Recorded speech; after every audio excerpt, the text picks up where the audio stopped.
இங்கே ஒரு தவறு இருக்கிறது, இந்த தவறு மீண்டும் நடைபெறாது அப்படிங்கிற உத்தரவாதத்தை கொடுக்கணும். அதை கொடுத்தாங்கன்னா சொல்லுங்கள், நம்ம பாராட்டுவோம்.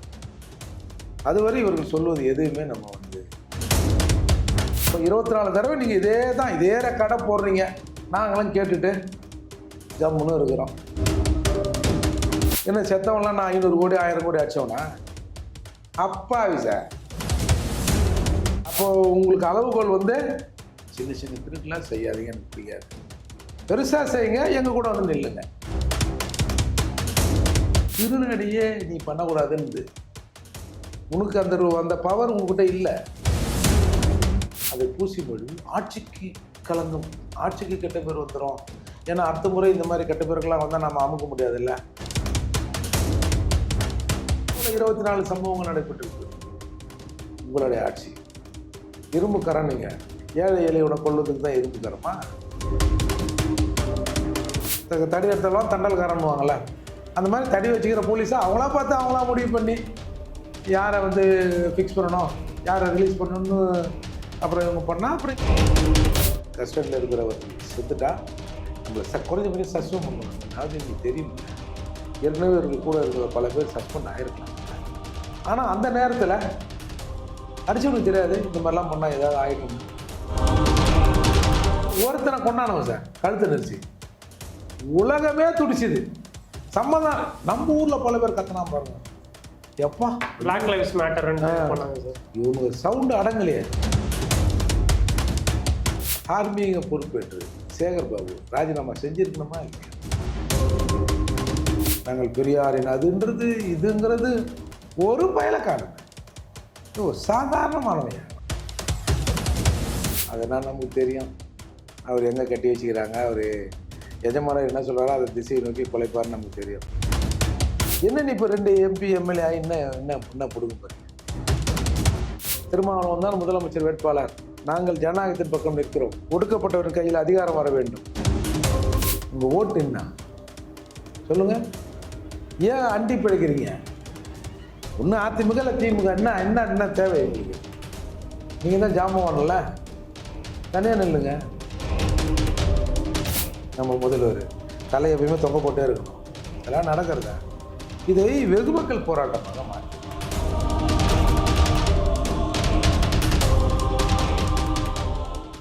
நியூஸ் ஸ்கொயர் தமிழ் நேயர்களுக்கு வணக்கம். சமீபத்தில் தமிழ்நாட்டில் உலுக்கிய ஒரு முக்கிய சம்பவம் தொடர்பாக இன்று விவாதிக்க இருக்கிறோம். கஸ்டோடியல் டெத் நடந்திருக்கு. திருப்புவனம் அருகே இருக்கக்கூடிய மடப்புறம் பகுதியில் அஜித்குமார் என்ற இளைஞர் போலீஸ் காவலில் கொல்லப்பட்டிருக்கிறார் அப்படின்றது தான் இந்த செய்தி. இது தொடர்பாக நீதிபதிகள் கடுமையான கண்டனத்தை அரசுக்கு தெரிவிச்சிருக்காங்க. இந்த விவகாரங்கள் தொடர்பாக பேசுவதற்காக நம்முடைய புரட்சி தமிழகம் மற்றும் பறையர் பேரவையின் சார்பாக திரு ஏர்போர்ட் மூர்த்தி அவர்கள் இணைந்திருக்கிறார். வணக்கம் சார். சார், இந்த கஸ்டோடியல் டெத் நடந்த அந்த சம்பவம் தொடர்பாக நீங்க என்ன தெரிவிக்கிறீங்க சார்? ஒண்ணுமே இல்லை, சூடு சொரணை என்ற சமூகத்தில் இது 24, 25, 26, 27 எதிர்பார்க்கலாம். வேற என்ன சொல்றது? அரசு பழையபடி அவர் அதில் செத்தாரு இதில் செத்தாரு, மிஞ்சி போனா சம்பந்தப்பட்ட காவலர் மீது நடவடிக்கை எடுத்திருக்கோம் அப்படின்னு சொல்லுவாங்க. ஆனா யாருமே சரி இது நடந்துச்சு, இங்கே ஒரு தவறு இருக்கிறது, இந்த தவறு மீண்டும் நடைபெறாது அப்படிங்கிற உத்தரவாதத்தை கொடுக்கணும். அதை கொடுத்தாங்கன்னா சொல்லுங்க, நம்ம பாராட்டுவோம். அதுவரை இவர்கள் சொல்வது எதுவுமே நம்ம வந்து ஏத்துக்கிறதா இல்லை. முதல்வர் அவர்கள் சொல்லியிருக்காரு நடவடிக்கை எடுக்கப்பட்டிருக்கு அப்படின்னு சொல்லியிருக்காரு. இதுக்கு முன்னாடி நடந்த 23, 24 விஷயத்துல நடவடிக்கை எடுக்கலையா? எடுத்தாரா? அது எடுத்தாரா? எடுக்கலையா சார்? சொல்லுங்க, எடுத்தாரா எடுக்கலையா? எடுத்திருக்காங்க சார். ஒரு ஃபார்மல் என்கொயரி போட்டிருப்பாங்க, யாரோ ஒரு 2 பேரை எப்பா இவரு அவருன்னு ஏதோ ஒன்று சொல்லியிருப்பாங்கல்ல. தட் இஸ் கால்டு நடவடிக்கை. அது எனஃபா? அந்த நடவடிக்கை எனஃப்னா அடுத்த சம்பவம் நடந்திருக்காதுல்ல. எப்படி ஒரு தடவை இந்த மாதிரியே சொல்றீங்க? இவர்கள் ஆட்சியில் இது 24, 25, 25. இப்போ 24 தடவை நீங்க இதே ரெக்கார்டை போடுறீங்க, நாங்களும் கேட்டுட்டு ஜம்முன்னு இருக்கிறோம். அதன் அர்த்தம் 24 பேர் இவங்க சமூகத்தில் சார் இன்னைக்கு நீதிமன்றம் சொல்லியிருக்கு சார், ஒரு நாடு அவன் குடிமகனை கொள்ளுதியா? இதை விட கேவலம் என்ன? என்ன செத்தவன்லாம் நான் 500 கோடி 1000 கோடி அடிச்சவனா? அப்பாவி சார், அப்பாவி. அவனை கொண்டுட்டு நாங்க நடவடிக்கை எடுக்கிறோம், சட்டத்தின் மாட்சி இங்க இருக்குது, இரும்புக்காரன் கொண்டு நசுக்கும். யார சார் நகை திருடி இருக்காரு, அதனால அவர் மேல நடவடிக்கை எடுத்தாங்க அப்படின்னு சொல்லுவாங்க. எவ்வளவு நகை திருடினாரு? கிட்டத்தட்ட 9.5 சவரன் நகை. வேல்யூ எவ்வளோ? 7 லட்சம் இருக்கும். 7 லட்சம்.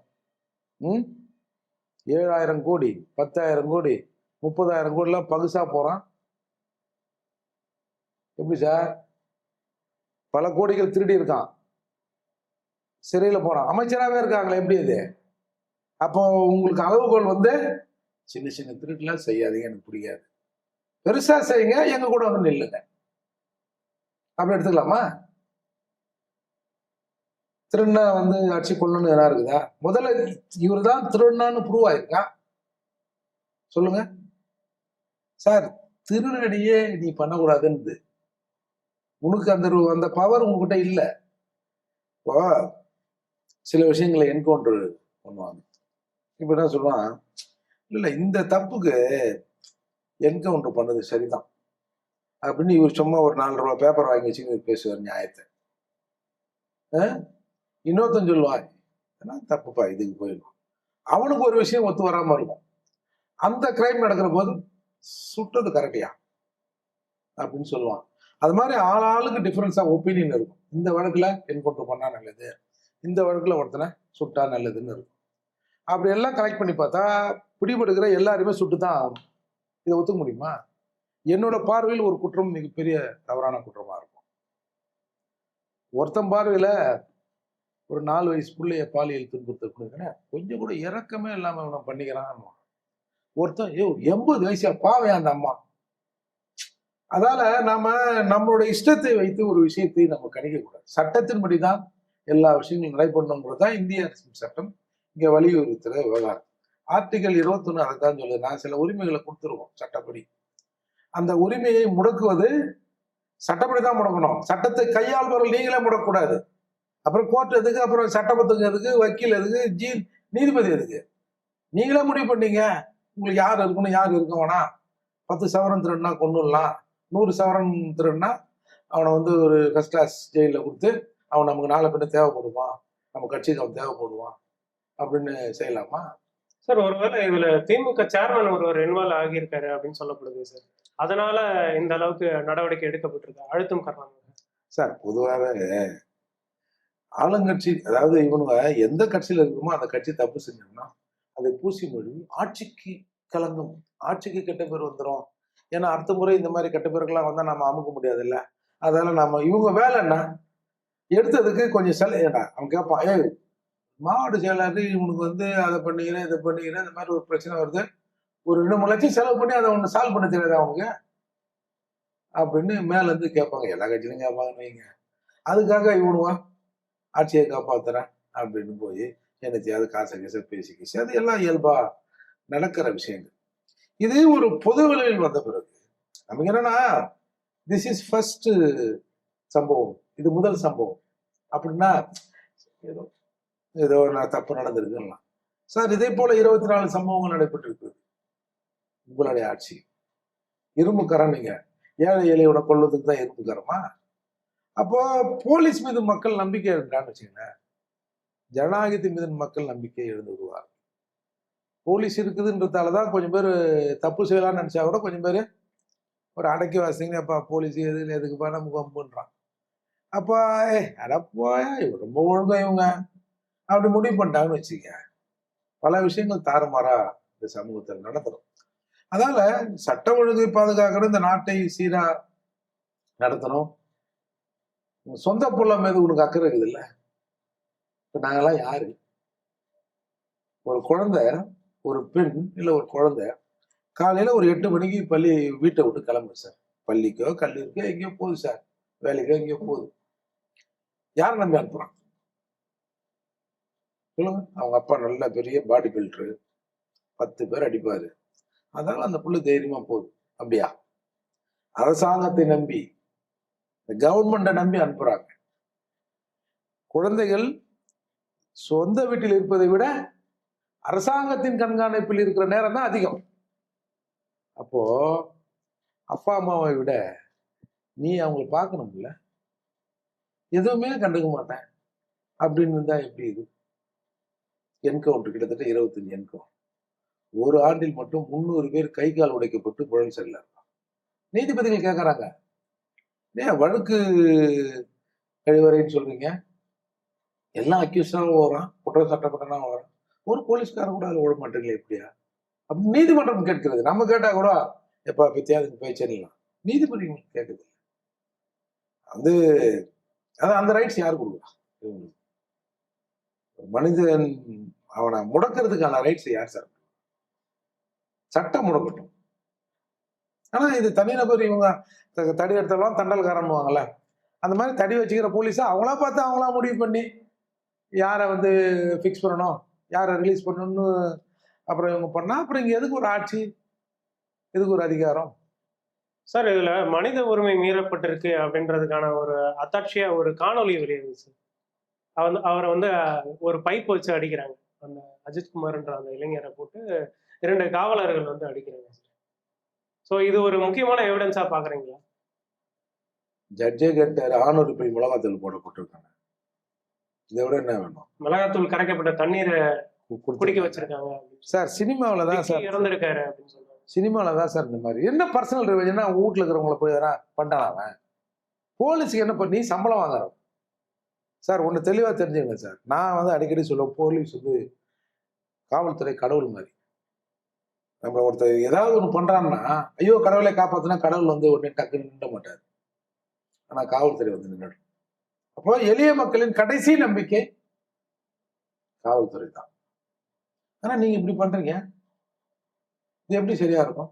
உங்க இஷ்டத்துக்கு நீங்களா பண்றீங்க. அப்போ இதெல்லாம் தடுக்கணும்ல. அந்த காவல்துறை தான் இன்னைக்கு இத்தகைய விஷயங்களே காசு கொடுத்தா ஒருத்தனை அடிக்கிறான், காசு கொடுத்தா ஒருத்தனை வந்து ரிலீஸ் பண்றாங்கன்ற போது எப்படி நம்ம இதை அனுமதிக்க முடியும்? இல்ல கொஞ்சம் கூட ஒரு ஒரு ஒரு மனசாட்சியோட சார், இவன் நம்ம ஊருக்கான தானே சார். சார் நீங்க ஒன்று தெரிஞ்சுங்க, காவல்துறைனா பெரிய அவங்களுக்கு அதிகாரம் இருக்கு அப்படின்னு இவங்க ஆணவத்துல அழிகிறாங்க சார். பலர் மனசாட்சி உள்ளவங்களும் இருக்கிறாங்க. மேல இருக்கிறவங்க ஒரு சரியா நடவடிக்கை எடுத்தா போலீஸ் இந்த அளவுக்கு போகாது சார். இப்ப நான் சொல்றேன், ஒரு இன்ஸ்பெக்டர் கூட ஒரு சஸ்பெண்ட் ஆயிடுறாரு, வேலை போயிடுச்சுன்னு வச்சுக்க, போலீஸ்காரன் இருந்தா செக்யூரிட்டியா போய் எங்கன்னா வேலை செய்யலாம்.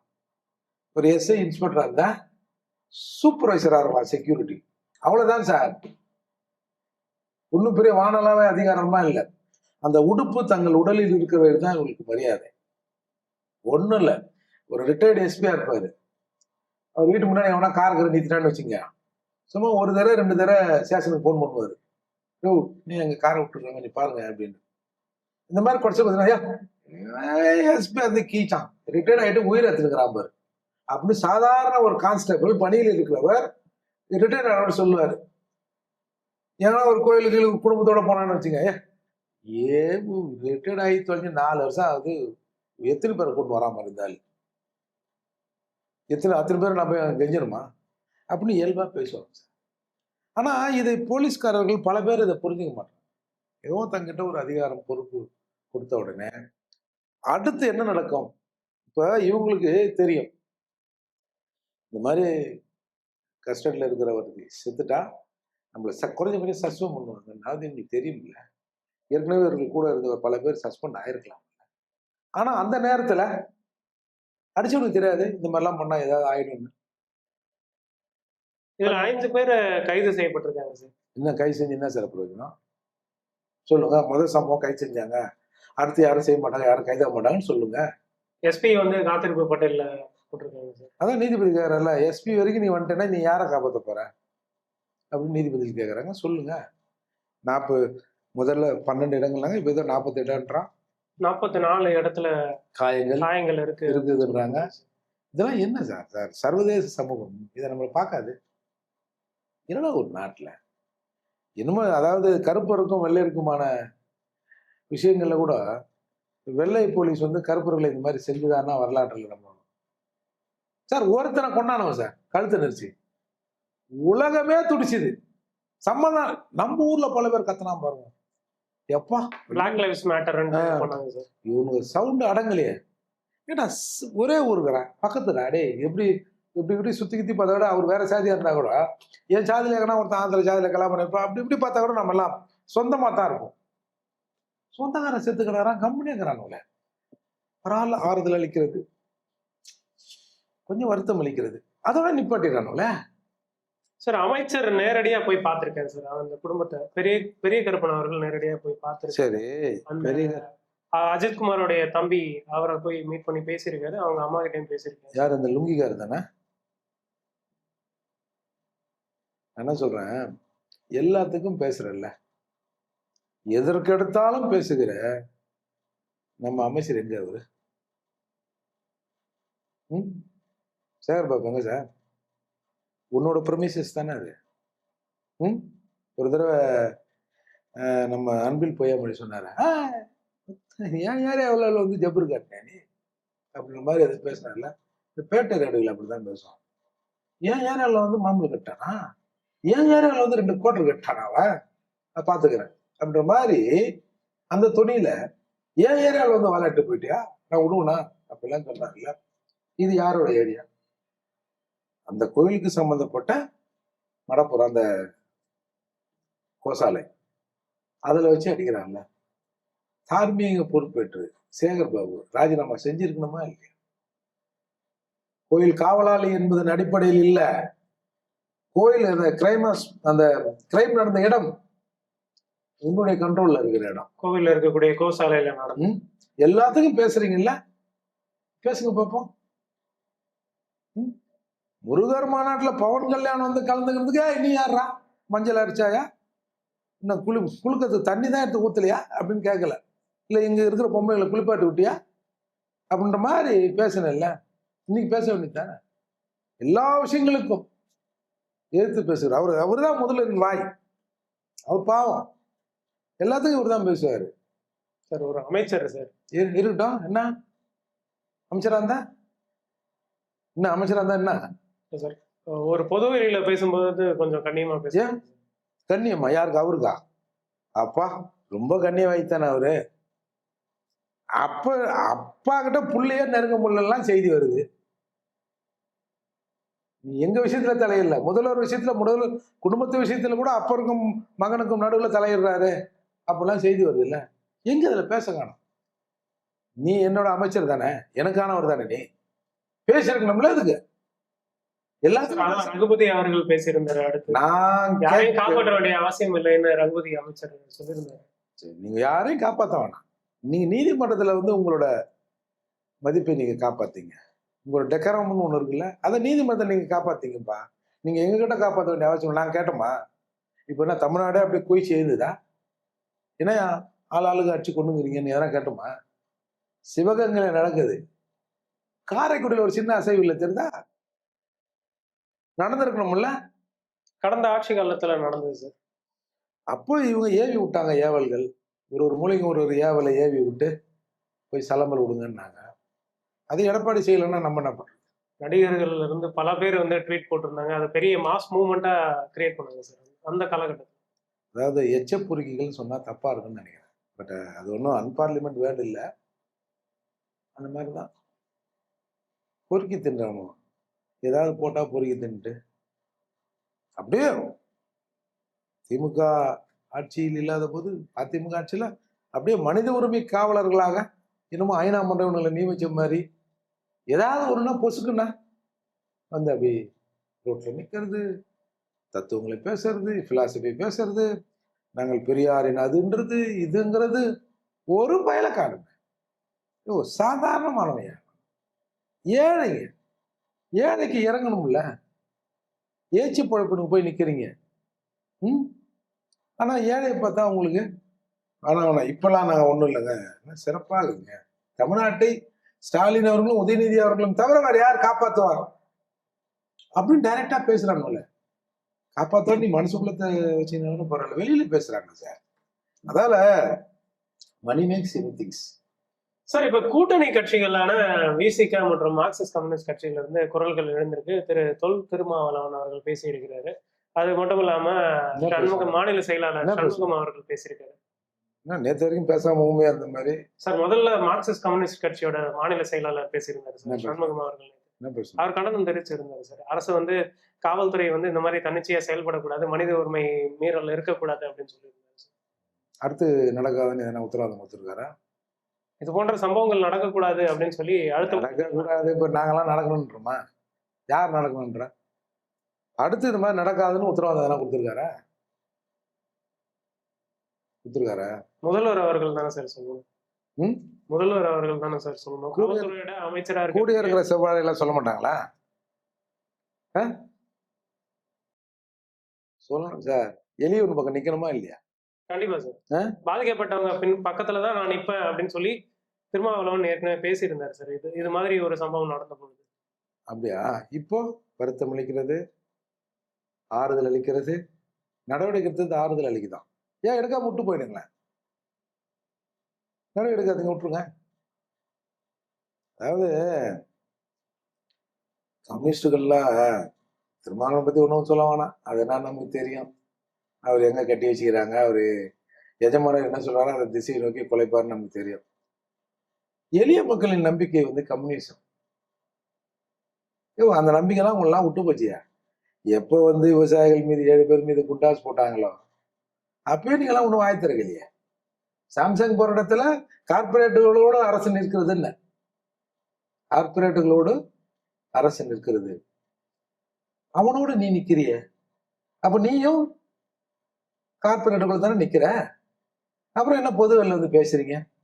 56 எதிர்கட்சி, இப்போ பிச்சை எடுக்கிற கட்சி. 1 கொடுப்பாங்களா, 2 கொடுப்பாங்களா, எதனா காசு கீசு எதனா கொடுப்பாங்களா அப்படின்றீங்கல்ல. அப்போ எல்லா விஷயங்களையும் நீங்க எழுந்து இன்னைக்கு சும்மா ஒரு எம்பி எம்எல்ஏக்காக அம்மனமா நிக்கிறீங்க. வெறும் இந்த கூட்டணி உங்களோட தேவை. இப்ப வந்து உங்களோட அரசியலே வந்து ஜெயிச்ச எம்எல்ஏ எம்பிக்கு ஆகிறோமா, அவ்வளவுதான். எளிய மக்களுக்கானது. நாங்க வந்து அங்க இருந்து தத்துவத்தை வாங்கிட்டு வந்தோம். அந்த பெயரையெல்லாம் உச்சரிப்பதற்கு இவர்களுக்கு தகுதியே இல்லை. என்ன இப்ப 2 எம்பி எம்எல்ஏ என்ன என்ன என்ன கொடுக்க போறீங்க? மக்கள் நம்பிக்கை வச்சதுனாலதான் சார் எம்பி எம்எல்ஏ எல்லாம் ஆயிருக்காங்க. அப்படியா? பெரும்பான்மை இந்த பூஷ்வா கட்சிகளோடு நிற்பதால் நீங்கள் எம்எல்ஏ ஆகிறீர்கள். நீங்க தனியா நின்னா ஒரு பேரும் உங்களுக்கு ஓட்டு போட மாட்டோம். அப்ப மக்கள் நம்பிக்கை நீங்க எழுதிட்டீங்க சொல்லாமா? சொல்லாமா சார்? சார் ஒரு முதலமைச்சர் ஸ்டேச்சர் உள்ள நபர் என்று திருமாவளவன் அவர்களை எல்லாருமே சொல்றாங்க சார். யார் சொல்றா? பொதுவெளியில எல்லாருமே அப்ப பேசுறாங்க. எதுக்கு இந்த முடைநாற்றம் எடுக்கிற திமுகவோட நிக்கிறீங்க? திமுக ஆட்சி எதிரானதுன்னு நீங்களே இப்பதான் சொல்றீங்கல்ல. தனியா நின்று முதலமைச்சர் ஆயிட்டு போங்களா? ஏற்கனவே இந்தியாவில் 7 முதலமைச்சர்கள் 7 மாநிலங்களில் ஒரு பட்டியல் சமூகத்தை சார்ந்தவர்கள் முதலமைச்சர் ஆயிருக்காங்கல்ல. 8வது அந்த பெருமையை நம்ம தட்டி தூக்கிடுவோம். நில்லுங்க. திருமாவளவன் தான் முதலமைச்சர் வேட்பாளர். நாங்கள் ஜனநாயகத்தின் பக்கம் நிற்கிறோம். ஒடுக்கப்பட்டவரின் கையில் அதிகாரம் வர வேண்டும். தெரிந்தோ தெரியாமலோ ஒரு ஒடுக்கப்பட்ட இயக்கத்தின் தலைவர் திருமாவளவன். திருமாவளவனை முதல்வராக்கும் நாளைக்கு சண்முகம் சொல்லட்டுமே, காங்கிரஸ் சொல்லட்டுமே. சொல்ல மாட்டாங்களா சார்? சொன்னா வரவேற்போம். சொன்னா அவர்களோட தோளோடு தோல் கொடுப்போம். சொல்லுங்க சார், பார்ப்போம். இல்ல சரி ஏப்பா நம்மளான்னு என்ன, நம்மள ஒரு நாய் மதிக்காது. திமுக கிட்ட கேட்டுருவோம். ஏன்னா நாங்கள் இல்லாமல் எங்களுக்கு வெற்றி பெற முடியாதுன்றீங்க. சரி, எல்லாருமே நீங்க சொல்லிட்டான். ஆனா ஆக்சுவலி பார்த்தா இவங்க இதுக்கு வந்து வாங்குற இடத்துல இருக்குதுங்க. மொத்தமாவே நின்று 4.5% கீழே தானே ஓட்டு வாங்குறாங்க. சார் அவர் என்ன சொல்றாருன்னா, நான் இருக்கக்கூடிய இடத்துல, அதாவது விசிகா இருக்கக்கூடிய இடத்துலதான் வந்து வெற்றி கூட்டணி அமையும் அப்படின்னு சொல்றாரு. அந்த கூட்டணி தான் ஜெயிக்கும் எப்பயும். சும்மா நம்மளா சொல்லிக்க வேண்டியதுதான் சார். உங்க ஓட்டு என்ன சொல்லுங்க? ஏன் அண்டி பிழைக்கிறீங்க? ஒண்ணு அதிமுக இல்ல திமுக. என்ன என்ன என்ன தேவை உங்களுக்கு? நீங்க தான் ஜாம்பவான்ல, தனியா நில்லுங்க. திமுக கார்பரேட்டோட நிக்கிறதுன்னு சொன்னீங்கல்ல, கார்பரேட் கூட நாங்க நிக்க மாட்டோம். நாங்கள் அதுக்கு நேர் எதிரானவர்கள். நாங்கள் இந்த முறை ஒரு ஒடுக்கப்பட்ட சமூகத்தில் இருந்து அந்த இயக்கத்திலிருந்து ஒருத்தரை முதல்வராக்கும்னு சொல்லி வாயா வெளில வந்துறியா பாப்பா? வந்துட்டு 4 நாள் நீங்க இருங்கயா. சார், சிகப்பு வெளுத்த என்ன கலரா மாறும் சொல்லுங்க? சிகப்பு துணி வெளுத்தா என்ன சார், என்ன கலரா சார் மாறும்? சயின்ஸா சொல்லுங்க. சிகப்பு வெளிச்சுன்னா காவி ஆகிடுது சார். அவ்வளவுதான். அந்த மாதிரிதான் இவங்க. சும்மா நாங்க வந்து சிவப்பு கொடி ஏந்திரம், சும்மா எவனோ அந்த காலத்துல வச்சுட்டா அந்த கொடிய, அவ்வளவுதான். சார் இப்ப இந்த விவகாரத்துல வந்து 50 லட்சம் பேரம் பேசப்பட்டதா சொல்லப்படுது. பரவாயில்ல. அவங்கள வந்து சப்ரஸ் பண்றதுக்காக 50 லட்சம் பேரம் பேசப்பட்டதா? இல்ல அது அந்த அந்த பொறுப்பாளர் ஒருத்தர் சொல்றாங்க. அது நேச்சுரலா நடக்கும். நீங்க இது இது நார்மலா நடக்கிறது. பல அனுபவங்கள் நமக்கு உண்டு. லாக்அப் டெத் நடந்துட்டா சம்பந்தப்பட்ட சரக அந்த ஏசிடிசி அவங்களே பேசுவாங்க. 10 லட்சம் தரேன், 5 லட்சம் தரேன். அவன் அந்த ஆள் இருந்தா கூட ஒரு குடும்பத்துக்கு செய்ய முடியாது. தரன்னு இது எல்லா இடங்களிலும் பேரம் பேசப்படுவது சாதாரண நிகழ்வு. அந்த மாதிரி அங்க நடந்திருக்கலாம். எதிர்கட்சி தரப்புல பெரிய அழுத்தம் கொடுக்கப்பட்டிருக்கிறதா நீங்க பாக்குறீங்களா? இல்லைன்னு தான் நான் சொல்லுவேன். எதிர்த்தரப்புல இருக்கிற கட்சியில இருந்தும் சரி, பிஜேபியில இருந்தும் சரி. அண்ணாமலை அவர்கள் கண்டனம் தெரிவிச்சிருக்காரு சார். ஸ்டாலின் அவர்கள் வந்து வெட்கி தலைகுனியணும் அப்படின்னு சொல்லியிருக்காரு. 9 கேள்விகளை நயினார் அவர்கள் கேட்டிருக்காரு. நீ சொல்றதுக்கெல்லாம் நாங்க வைக்க தலை கொண்டா நாங்க நிமிந்தே பார்க்க முடியாது. நம்ம முதல்வர் தலை எப்பயுமே தொங்க போட்டே இருக்கணும். இதெல்லாம் நடக்கிறதா? இதை வெகு மக்கள் போராட்டமாக மாத்திருக்கோம் சார். வாய்ப்புள்ளவர்கள் இந்த வெகு மக்கள் போராட்டமாக மாத்தி ஒரு அவேர்னஸ் உண்டு பண்ணிருக்கணும். அப்பதான் அரசாங்கம் மீது நடவடிக்கை எடுக்கிறதோ இல்லையோ, இண்டிவிஜுவலா அந்த சம்பவத்தில் ஈடுபடுகிற ஒரு போலீஸ்காரர் நாளைக்கு நினைப்பார், அது பெரிய பிரச்சனையாச்சுன்னா நமக்கே நாளைக்கு கட்சிக்கு வழி இல்லாம போயிடும் அப்படின்னு ஒரு கட்டுப்பாட்டோட அதை இயங்குவதற்கு அது ஒரு வழிவகை செய்யும். சும்மா அந்த சிவகங்கையில அந்த சொந்தக்காரங்க அவங்க மட்டும் தான் சார் போராடுறாங்க. பக்கத்து ஊர் கூட ஒன்றும் நடக்கலையே சார். இன்னைக்கு இப்போ 2 பேசியிருப்போம். இப்போ நீங்க ஒன்னா பாருங்க, இதை மடைமாற்றுவதற்கு ஏதாவது ஒண்ணு நாளைக்கோ நாளன்னைக்கோ நடக்கும்.